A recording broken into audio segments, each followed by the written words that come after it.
ವೀರಭದ್ರೇಶ್ವರ ಜಾತ್ರಾ ಪೂರ್ವಭಾವಿ ಸಭೆ ಹಿನ್ನೆಲೆ ಕಲ್ಯಾಣ ಮಂಟಪದಲ್ಲಿ ಭಾರೀ ಪೊಲೀಸ್ ಬಂದೋಬಸ್ತ್. ಕಲ್ಯಾಣ ಕರ್ನಾಟಕದ ಇತಿಹಾಸ ಪ್ರಸಿದ್ಧ ಶ್ರೀ ವೀರಭದ್ರೇಶ್ವರ ಜಾತ್ರೆಯ ಹಿನ್ನೆಲೆಯಲ್ಲಿ ಶುಕ್ರವಾರ ರಾತ್ರಿ 7:30ಕ್ಕೆ ನಡೆಯುವ ಜಾತ್ರಾ ಪೂರ್ವಭಾವಿ ಸಭೆಯ ಹಿನ್ನೆಲೆಯಲ್ಲಿ ವೀರಭದ್ರೇಶ್ವರ ದೇವಸ್ಥಾನ ಹೊರಭಾಗದಲ್ಲಿರುವ ಬಸವರಾಜ್ ಪಾಟೀಲ್ ಕಲ್ಯಾಣ ಮಂಟಪದಲ್ಲಿ ಭಾರೀ ಬಿಗಿ ಪೊಲೀಸ್ ಬಂದೋಬಸ್ತ್ ವ್ಯವಸ್ಥೆ ಮಾಡಲಾಗಿದೆ.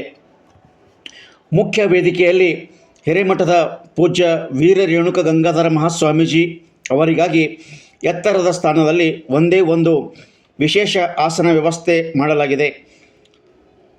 ಬಳಿಕ ಒಂದು ನಿರೂಪಕರಿಗಾಗಿ ಇನ್ನೊಂದು ಸಲಹೆಗಾರರಿಗಾಗಿ ಪ್ರತ್ಯೇಕವಾಗಿ 2 ಡಯಾಸ್ಗಳ ಅಳವಡಿಕೆ ಮಾಡಲಾಗಿದೆ. ಜೊತೆಗೆ ಪ್ರವೇಶ ದ್ವಾರದಲ್ಲಿ ಬಾಂಬ್ ಸ್ಕ್ವಾಡ್ ತಂಡ ಸಿದ್ಧತೆ ಕೈಗೊಳ್ಳುತ್ತಿರುವುದು ಶುಕ್ರವಾರ ಸಂಜೆ 5ಕ್ಕೆ ಕಂಡುಬಂತು. ಇದೇ ಸಂದರ್ಭದಲ್ಲಿ ಡಾಗ್ ಸ್ಕ್ವಾಡ್ ಸೇರಿದಂತೆ ಪೊಲೀಸ್ ಅಗತ್ಯ ಭದ್ರತೆಯನ್ನು ಕೈಗೊಂಡಿರುವುದು ಕಂಡುಬಂತು. 150ಕ್ಕೂ ಅಧಿಕ ಜನ ಪೊಲೀಸ್ ಸಿಬ್ಬಂದಿ, DR, KSRP ಸೇರಿದಂತೆ ಅಗತ್ಯ ಪೊಲೀಸ್ ಬಂದೋಬಸ್ತ್ ಮಾಡಿಕೊಳ್ಳಲಾಗಿದೆ.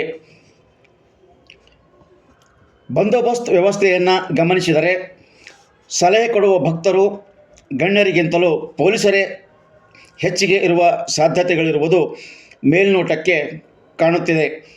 ಮಂಟಪದಲ್ಲಿ ಗಣ್ಯರು, ಪುರುಷರು, ಮಹಿಳೆಯರು ಮತ್ತು ಮಾಧ್ಯಮದವರಿಗಾಗಿ ಪ್ರತ್ಯೇಕ ವ್ಯವಸ್ಥೆಯನ್ನು ಮಾಡುತ್ತಿರುವುದು ಕಂಡುಬಂತು.